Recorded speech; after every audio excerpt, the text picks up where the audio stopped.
తిరుమల తిరుపతి దేవస్థానంలో లడ్డూ తయారీలో అవకతవకలు జరిగినాయి. నెయ్యి కాంట్రాక్ట్ తీసుకున్నటువంటి డైరీ అవకతవకలకు పాల్పడింది.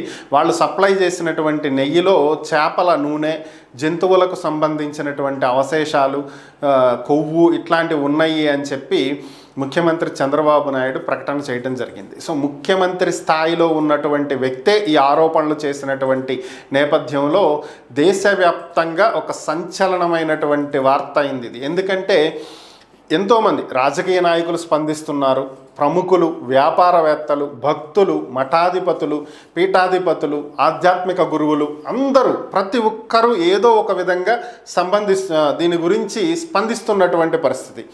అలాగే సినీ ఇండస్ట్రీ గురించి కూడా చూసుకుంటే నిన్న మోహన్ బాబు గారు స్పందించడం జరిగింది. మోహన్ బాబు యూనివర్సిటీ దగ్గర నుంచి చూస్తే తిరుమల తిరుపతి కొండలు అవన్నీ కనిపిస్తాయి. మేము ప్రతిరోజు దండం పెట్టుకుంటాము. ఆయన అంటే మాకు ఎంతో గౌరవం, ఎంతో భక్తి. అలాంటిది ఇలా జరిగింది అంటే నిజంగా నా మనసు కలిచివేసింది. నేను భరించలేకపోయాను. నా మిత్రుడు చంద్రబాబు నాయుడు దీని మీద ఎంక్వైరీ చేసి బాధ్యులైనటువంటి వారిని ఖచ్చితంగా కఠినంగా శిక్షించాలని కోరుతున్నానన్నారు. అలాగే ఆధ్యాత్మిక గురువులు సద్గురు స్పందించడం జరిగింది, రవిశంకర్ స్పందించడం జరిగింది, వీళ్ళు కూడా మాట్లాడటం జరిగింది.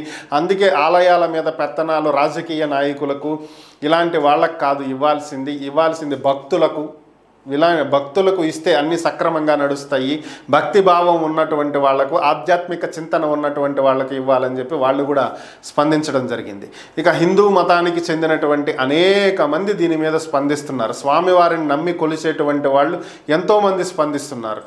అలా ప్రతి ఒక్కరూ స్పందిస్తూనే ఉన్నారు దీని మీద. అయితే చంద్రబాబు చేసినటువంటి వ్యాఖ్యలకు వైసీపీ అధినేత జగన్మోహన్ రెడ్డి కౌంటర్ ఇవ్వటం జరిగింది. ఆయన ప్రెస్ మీట్ పెట్టి గతంలో 5 ఏళ్లలో ఎక్కడా కూడా ఎప్పుడు ఇలాంటివి జరగలేదు.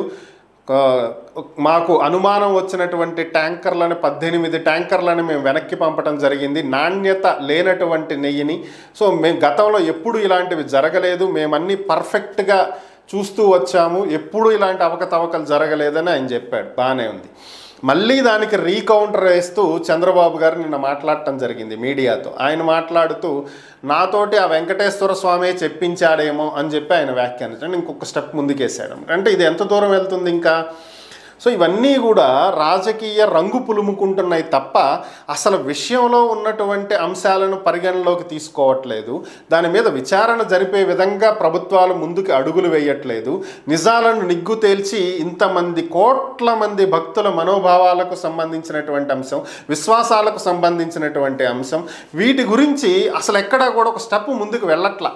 ఇది ఆశ్చర్యాన్ని కలిగించేటువంటి అంశం. ఇది మన దేశమే కాదు, ప్రపంచవ్యాప్తంగా ఎంతోమంది భక్తులు ఉన్నారు.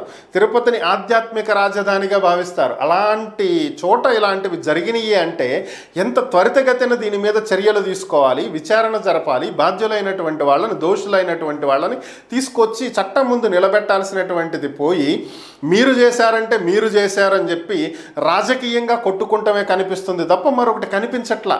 సో మరీ ఈ స్థాయికి ఎందుకు దిగజారిపోతున్నారో అర్థం కానటువంటి పరిస్థితి. ఇప్పటికైనా మారితే బాగుంటుంది.